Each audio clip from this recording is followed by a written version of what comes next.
Hola y bienvenidos a Susurro del Corazón. El silencio en nuestro piso de Madrid era tan denso que casi podía saborearlo. Un amargo regusto a soledad y a cena para uno. Roberto, mi marido, había vuelto a enviar el mismo mensaje de siempre. Perdona, cariño. Se alarga la reunión. Cenad sin mí. Cenad. Como si no supiéramos los dos que quien cenaría sola, como casi todas las noches, era yo. Almudena. 35 años. Una vida que se había convertido en un bucle de despertadores, trabajos de diseño gráfico en mi estudio en casa, y esperas. Siempre esperas. Me acerqué a la ventana del salón, observando cómo las luces de la ciudad empezaban a titilar, indiferentes a mi pequeña tragedia doméstica. Hacía 10 años que nos casamos, Roberto y yo. Los primeros 5 fueron de una complicidad ardiente, de risas en la cocina, de planes ambiciosos. Los segundos 5 se fueron enfriando lentamente, como una cafetera apagada. Ahora nuestro matrimonio era funcional, educado. Un equipo bien engrasado que gestionaba una hipoteca y una vida social esporádica, pero que había olvidado el lenguaje de los susurros en la oscuridad. El timbre del móvil me arrancó de mis pensamientos. Era mi hermana, Elena. Su cara, siempre un torbellino de energía, apareció en la pantalla. Almu. ¿Qué haces, preciosa? Oh, ya sabes, disfrutando de la paz mundial, respondí con una sonrisa cansada. Mira, te llamo por una cosa. ¿Te acuerdas de Adrián? ¿Mi sobrino? Claro. ¿Cómo está ese terremoto? Dije, recordando a un adolescente desgarbado y tímido que jugaba a videojuegos en el suelo de nuestro salón. Ya no es un terremoto, es un señor arquitecto en prácticas. Exclamó Elena con orgullo. Tiene 23 años, Almu. Y le ha salido una pasantía buenísima en un estudio allí, en Madrid. Es solo por un mes. El problema es que no encuentra nada para alquilar por tan poco tiempo y yo. Lo vi venir como un tren. Y, para mi sorpresa, sentí un destello de ¿alivio? Elena, ¿estás pidiéndome que se quede con nosotros? ¿Sería mucho pedir? Sé que es un incordio, pero no da guerra, es muy serio. ¿Y Roberto? Roberto no estará ni para enterarse, dije, y la amargura de mis palabras me sorprendió incluso a mí misma. Hice una pausa. Claro que puede quedarse. Nos hará bien tener joven en la casa. Colgué con una mezcla de aprensión y una curiosidad malsana. La noticia había roto la monotonía. Esa noche, cuando Roberto llegó, pasada la medianoche, se lo comenté mientras se dejaba caer en el sofá, con la corbata deshecha y el aroma del día impregnado en la ropa. Roberto, el sobrino de Elena, Adrián, viene a Madrid un mes de prácticas. Va a quedarse con nosotros. Él ni siquiera alzó la vista del móvil, donde revisaba sus emails. Vale, lo que sea, cariño. Mientras no haga ruido, murmuró. Y así fue como, una semana después, me encontré arreglando la habitación de invitados, la que nunca usábamos, cambiando las sábanas y preguntándome qué clase de hombre sería ahora aquel chico que recordaba. El timbre sonó a la hora exacta. Puntual. Eso era nuevo. Al abrir la puerta, el aire se me atragantó en el pecho. No me encontré con el chico delgado y de espalda encorvada que esperaba. En el umbral había un hombre. Alto, con los hombros anchos que tensionaban la tela de una camisa sencilla. Su pelo, más oscuro que el que recordaba, estaba desordenado por el viento. Pero fueron sus ojos los que me dejaron sin aliento. Verdes, intensos, y con una profundidad serena que no pertenecía a un adolescente. Hola, tía Almudena, dijo, y su voz era un barítono cálido que resonó en el silencioso recibidor. Adrián. Dios mío, logré balbucear, abriendo la puerta de par en par. Pasa, pasa. Al entrar, su equipaje rozó mi brazo. Un simple roce casual, pero una descarga de electricidad estática, o algo más primitivo, me recorrió el brazo. Él se detuvo un segundo, como si también lo hubiera sentido. Gracias por esto. De verdad. Sois muy amables. No es nada, dije, intentando recuperar la compostura de la tía responsable. Esta será tu habitación. Mientras le mostraba la casa, sentía su mirada en mi nuca. No era una sensación intrusiva, sino, atenta, consciente. Como si estuviera registrando cada detalle, cada objeto, cada parte de mí. Esa noche, cenamos los tres. Roberto hizo acto de presencia, breve y distraído. Arquitectura, ¿eh? Buena carrera. Mucha matemática, dijo Roberto, masticando sin mucho entusiasmo. Adrián asintió con educación. Sí, pero también es arte. Se trata de crear espacios con alma, que afecten a cómo se sienten las personas que los habitan. Sus palabras eran sencillas, pero las dijo con una convicción que hacía tiempo no escuchaba en esta mesa. Roberto asintió, ya con la mente en otra parte. Yo, en cambio, no pude apartar la vista de mi sobrino. De la manera en que sus manos sostenían el tenedor, de la seguridad tranquila que emanaba. Cuando Roberto se excusó para seguir trabajando, Adrián y yo nos quedamos en la cocina, recogiendo. Siento que sea tan aburrido, dije sin poder evitarlo, secando un plato con demasiada energía. Él se encogió de hombros, un gesto pequeño que parecía cargado de una comprensión que no me merecía. No es aburrido. Es la vida. A veces nos acostumbramos tanto a la calma que olvidamos lo que se siente cuando sopla el viento. Me quedé mirándolo, el trapo de cocina suspendido en el aire. ¿Cómo era posible que este chico, con apenas 23 años, pareciera ver a través de mí con una claridad que mi marido de 10 años no tenía? Bueno, dije, rompiendo el hechizo. Mañana será un largo día. Descansa. Tú también, Almudena, respondió él. Y noté, no con molestia, sino con un latido acelerado del corazón, que había omitido el tía.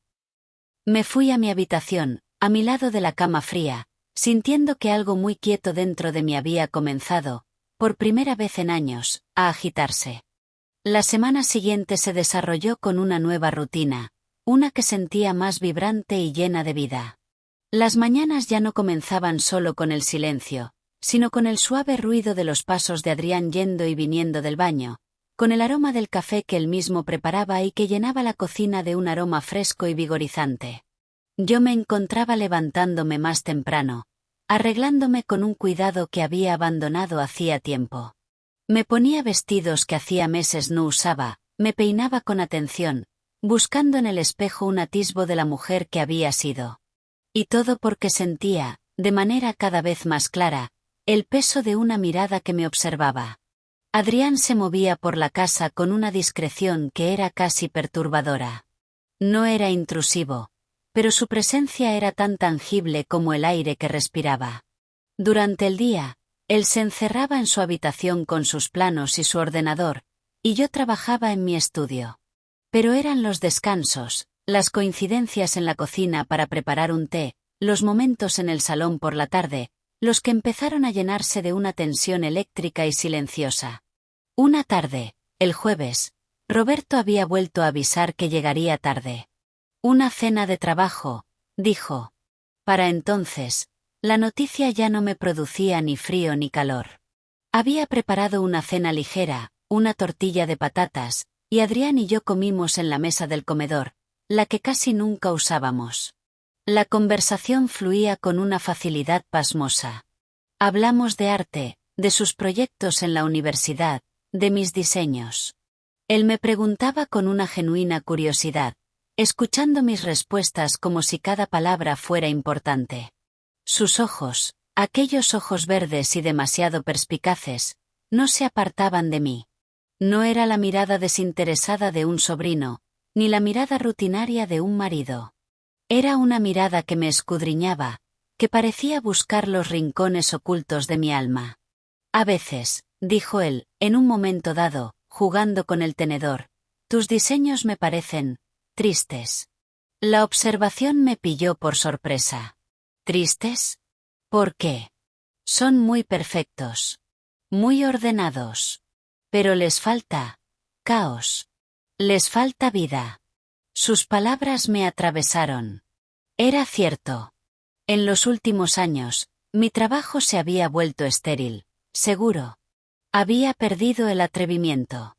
Es lo que piden los clientes, me defendí, débilmente. ¿O es lo que te convence a ti que piden?, replicó él con suavidad. No dijo nada más, pero la semilla quedó plantada. Esa mirada suya, que no me juzgaba, sino que simplemente veía, empezaba a derribar muros que creía inquebrantables. El momento más intenso llegó el sábado. Roberto había salido a jugar al pádel con unos compañeros. Yo estaba en el salón, leyendo un libro que no lograba captar mi atención. Adrián salió de su habitación y se detuvo en el umbral. Llevaba unos vaqueros y una camiseta negra sencilla, y su pelo todavía estaba húmedo de la ducha. ¿Puedo?, preguntó, señalando el sofá.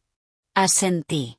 Se sentó no en el otro extremo, sino en el centro, lo suficientemente cerca como para que, si alguno de los dos estiraba un brazo, podríamos rozarnos. La televisión estaba apagada. Solo se escuchaba el tic-tac del reloj de pared y el leve sonido de mi propia respiración. Sentí su calor corporal, un aura palpable que me envolvía. No hacía falta que nos tocáramos. La proximidad era suficiente para que mi piel se erizara. ¿Qué lees?, preguntó, su voz un susurro ronco en la quietud de la habitación. Le mostré la portada.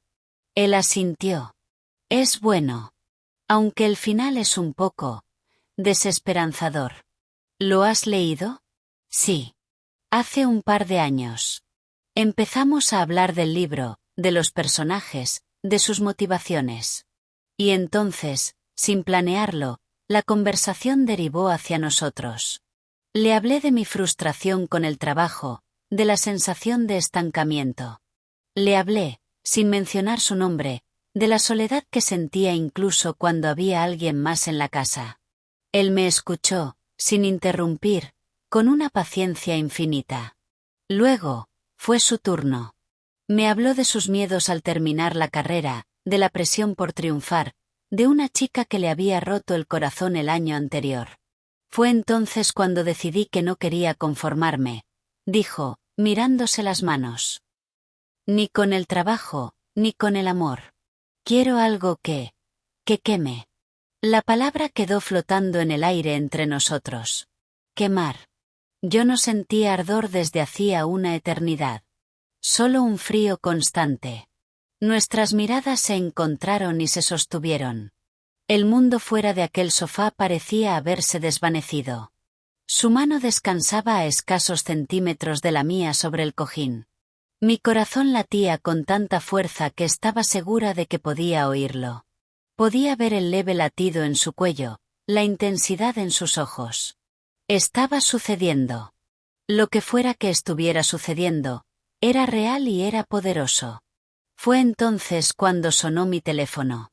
La vibración contra la mesa de centro sonó como un disparo. La pantalla se iluminó con la foto de Roberto, sonriente, en una playa de hace años. La realidad se estrelló contra mí con la fuerza de un martillo. Parpadeé, rompiendo el hechizo, y aparté la mirada. Mi pulso era un tambor en mis oídos. Debe ser Roberto, dije, mi voz sonando extraña y lejana. Adrián no dijo nada. Solo asintió lentamente. Su expresión era impenetrable. Me levanté, las piernas temblorosas, y cogí el teléfono. Hola, cariño, dije, intentando que mi voz sonara normal. Mientras escuchaba la voz de mi marido al otro lado de la línea, explicando algo sobre la cena, mis ojos se encontraron de nuevo con los de Adrián. Él no apartó la vista. Y en sus ojos, ya no vi al sobrino amable. Vi a un hombre. Y en los míos, estoy segura, él vio por primera vez a una mujer desesperada por sentir algo, aunque ese algo fuera prohibido y aterrador. La atmósfera en el piso había cambiado. El aire era ahora espeso, cargado de palabras no dichas y de miradas que se cruzaban con la intensidad de un choque físico. Después de aquella tarde en el sofá, cada gesto, cada casual encuentro en el pasillo, cada buenos días matutino, estaba teñido de una conciencia nueva y peligrosa. Yo caminaba por mi propia casa como si pisara un campo minado, hiperconsciente de cada uno de sus movimientos, de cada sonido que provenía de su habitación. Roberto seguía ausente, sumergido en un proyecto importante que lo tenía más distante que nunca. Su indiferencia, que antes me dolía, ahora me parecía una bendición y una condena a la vez. Una bendición porque me permitía nadar en esta tensión delirante sin testigos. Una condena porque cada vez que me miraba sin verme, confirmaba todo lo que Adrián, sin querer, me estaba revelando. Me había convertido en un fantasma en mi propia vida. Una tarde, particularmente calurosa, decidí darme una ducha. El vapor llenó el cuarto de baño, empañando el espejo y empañando los contornos de la realidad. Me quité la ropa, esa armadura de lino y algodón que llevaba puesta cada día, y me metí bajo el chorro de agua casi hirviendo. Cerré los ojos, dejando que el líquido caliente me golpeara la nuca y los hombros, intentando lavar no solo el sudor del día, sino la confusión que me carcomía por dentro.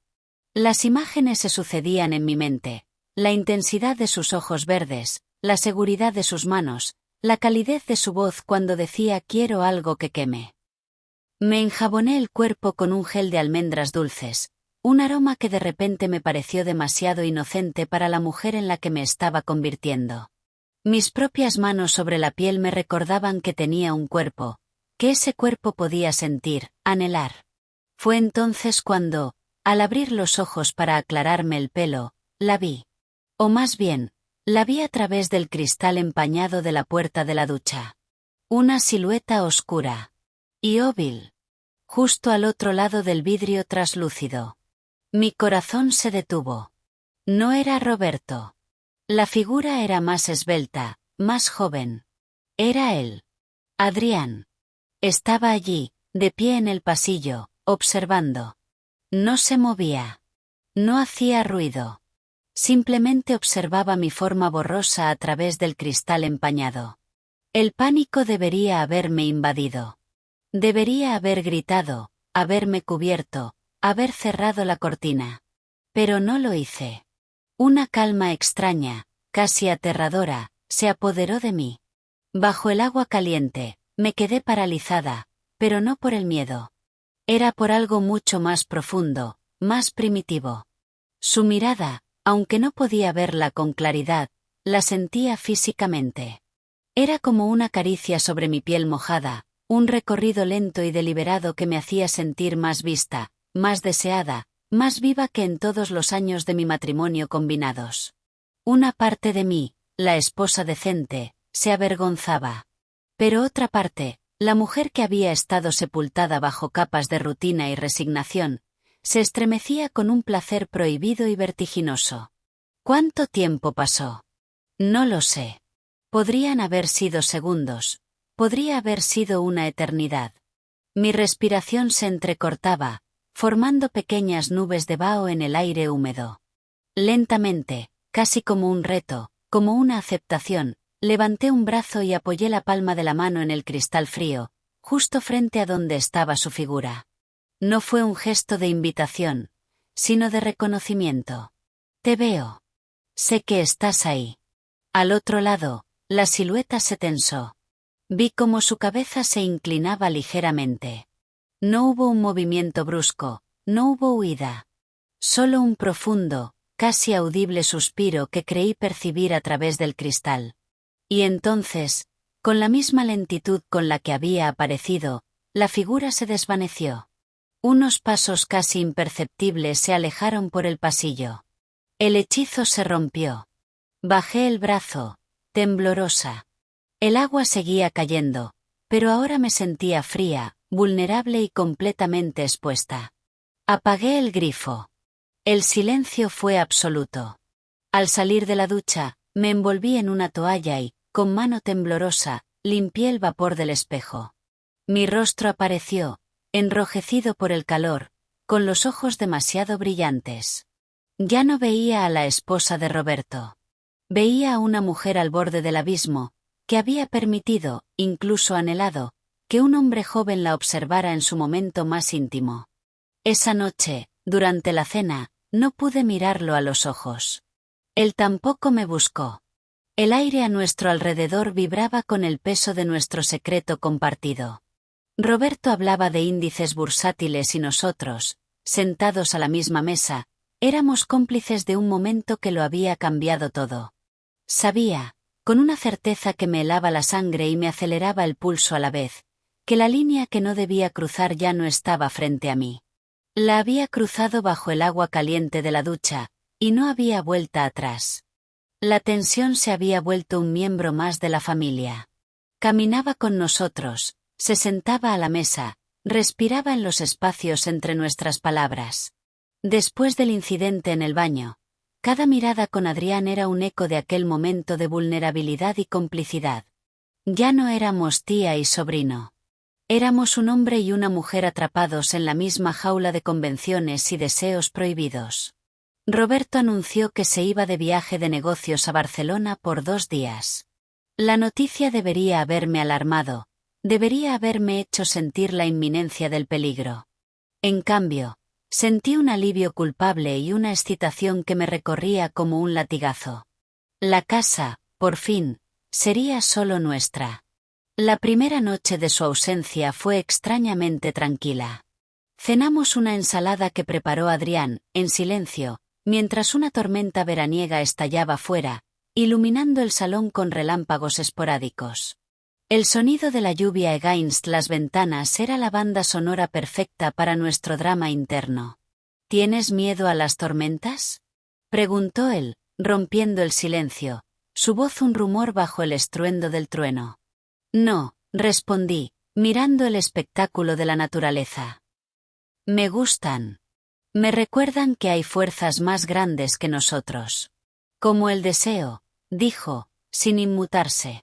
La palabra, dicha en voz alta, cayó como otro trueno en la habitación. Me quedé mirando el tenedor, incapaz de responder. Él no retiró la mirada. La carga era insoportable. Voy a tomar algo de aire, dije, levantándome de la mesa con torpeza. Me dirigí a la pequeña terraza acristalada. Abrí una de las hojas para dejar entrar el olor a ozono y la frescura de la lluvia. Me apoyé en la barandilla, sintiendo las gotas que el viento arrojaba contra mi rostro, como un bautismo de realidad. Unos segundos después, sentí su presencia a mi espalda. No necesité volverme. Lo siento, murmuró él, quedándose a mi lado, pero sin tocarme. No debería haber dicho eso. Pero lo pensaste, susurré, mirando las luces borrosas de la ciudad a través de la cortina de lluvia. Sí. Lo pienso todo el tiempo. Su honestidad fue un golpe directo al pecho. Era tan diferente de las medias verdades y los silencios cómplices de mi matrimonio. Esto es imposible, Adrián. ¿Por qué soy tu sobrino?, preguntó, y por primera vez oí un dejo de amargura en su voz. Por supuesto que por eso, exclamé, volviéndome hacia el Porfín. Nuestros rostros estaban mojados, él por la lluvia, yo quizás por algo más. Por eso, porque estoy casada, porque tengo 35 años y tú tienes toda la vida por delante. ¿Y eso le quita valor a lo que sentimos?, preguntó, acercándose un paso. La electricidad del aire era nada comparada con la que generaba su proximidad. Almudena, desde que llegué, lo único que he visto es una mujer increíble, inteligente y hermosa, que se está apagando lentamente en una vida que no la merece. Tu marido te mira y no te ve. Yo te miro y no puedo ver otra cosa. Sus palabras me desnudaban más completamente que cualquier acto físico.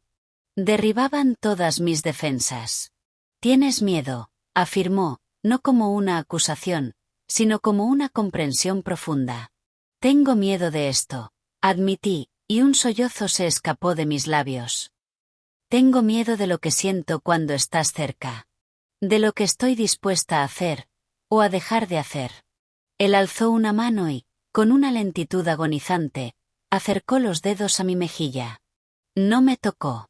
Solo dejó que el calor de su piel se cerniera a milímetros de la mía, secando imaginariamente las lágrimas y la lluvia. No tienes que hacer nada, susurró, su aliento caliente en mi rostro.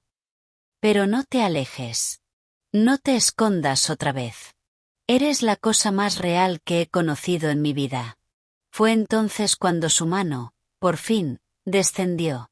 No fue un agarre posesivo, sino un contacto suave, reconfortante, en el que depositaba toda la verdad de sus palabras. Su palma era cálida y áspera, y su simple contacto en mi mejilla me estremeció hasta los huesos. Cerré los ojos, derrotada, vencida por la crudeza de sus sentimientos y por la fuerza de los míos propios. No nos besamos. No hizo falta. Esa caricia, ese momento de pura y cruda confesión en la terraza, bajo la tormenta, fue más íntimo, más trascendental, que cualquier pasión descontrolada. Fue el momento en el que dejamos de luchar contra lo inevitable y aceptamos la verdad que nos consumía por dentro. Cuando abrí los ojos, los suyos me esperaban, llenos de una promesa y una tristeza infinitas. Tu mes aquí se está terminando, dije, y fue como si una losa de hielo se me asentara en el estómago. Lo sé, respondió él, sin apartar la mano. Pero esto no se acaba cuando me vaya, Almudena. Esto solo acaba de empezar. La última semana de Adrián en casa fue un lento y agonizante funeral. Cada momento juntos estaba teñido de la amarga dulzura de la despedida. La tensión eléctrica había mutado en una tristeza profunda y resignada. Sabíamos lo que éramos, lo que sentíamos, pero también conocíamos el muro infranqueable que teníamos delante. Roberto regresó de su viaje, trayendo consigo el aroma de un mundo ajeno y llenando la casa con su presencia ruidosa y ausente a la vez. Su regreso fue el recordatorio brutal de la realidad que nos esperaba. Nos convertimos en actores en nuestra propia vida. Sonreíamos cuando era necesario, respondíamos preguntas banales, manteníamos las apariencias en una farsa que me resultaba cada vez más asfixiante. Adrián y yo apenas nos mirábamos cuando Roberto estaba delante, pero cuando nuestras miradas se cruzaban por un segundo fugaz, era como si todo el aire saliera de la habitación. Eran miradas que contenían océanos de palabras no dichas, de promesas rotas y de un dolor que nos atravesaba como un cuchillo. La víspera de su partida, Roberto decidió organizar una cena de despedida en un restaurante. Fue la tortura más exquisita. Me senté entre mi marido y el hombre que había despertado mi alma, sonriendo como un autómata mientras Roberto brindaba por el futuro prometedor de su sobrino. Adrián, con una madurez que me partía el corazón, agradeció la hospitalidad con palabras educadas, sus ojos clavados en la copa de vino, evitando los míos. Bajo la mesa, sin embargo, nuestros pies se buscaron. Un roce fugaz, un último y desesperado intento de conexión que me hizo contener las lágrimas. La mañana de su partida llegó demasiado pronto. Roberto tenía una reunión temprano y se despidió con un apresurado apretón de manos y un buena suerte dirigido a Adrián. Y de repente, después de un mes que había revolucionado mi existencia, estábamos solos. El silencio en el recibidor era ensordecedor. Él tenía su maleta junto a la puerta. El taxi llegaría en 5 minutos. Parece que fue ayer cuando llegaste, logré decir, con la voz quebrada, arreglándole una prenda imaginaria del hombro de su chaqueta, incapaz de soportar no tocarlo una última vez. Él capturó mi mano en el aire. Su contacto fue firme, caliente, imborrable. Para mí también, susurró, sus ojos verdes nublados por una emoción que reflejaba la mía. Almudena, esto no es un adiós. Tiene que serlo, respondí, pero mis dedos se entrelazaron con los suyos, traicionándome. No hay otro camino. Lo hay, insistió él, apretando mi mano. Solo tienes que decidir caminarlo. Yo voy a estar esperando. No importa el tiempo. El claxon del taxi sonó en la calle. Un latigazo de pánico y realidad. Él soltó mi mano lentamente, como despegando dos imanes. Con su otra mano, sacó algo del bolsillo de su chaqueta. Era un pequeño sobre blanco, doblado por la mitad. No lo abras ahora, me pidió. Espera hasta que estés sola. Asentí, incapaz de hablar, guardando el sobre en el bolsillo de mi bata como si fuera un tesoro y una condena a la vez. Tomó su maleta. Nuestras miradas se encontraron por última vez. Fue un choque de almas, un torrente de te quiero, lo siento y espera por mí que nunca se pronunciarían. Cuídate, tía Almudena, dijo, con una sonrisa triste que me destrozó. Y entonces se fue. La puerta se cerró con un clic suave y definitivo. Me desplomé contra la pared, el cuerpo entero temblando, ahogando los sollozos en la soledad del recibidor. La casa, que había recuperado su silencio, ahora era 1000 veces más vacía, más fría, más muerta que antes. Pasé horas así, rota. Hasta que recordé el sobre. Con manos temblorosas, lo saqué de mi bolsillo. No había nombre. Solo mis iniciales, AM, escritas con su letra firme. Dentro, no había una carta. Era un dibujo. Un boceto a carboncillo, increíblemente detallado. Era yo. No la esposa de Roberto, no la tía responsable. Era la mujer que él veía. Estaba de espaldas, mirando por la ventana del salón, con la luz de la tarde bañando mi perfil. La expresión en mi rostro era serena, pero con una chispa de anhelo en los ojos que solo él había sabido capturar. En la esquina inferior, escrito a lápiz, una sola frase. Hasta que nuestros caminos se vuelvan a cruzar. Te esperaré. Dejé caer el papel, abrumada por un tsunami de emociones. No era una despedida. Era una promesa.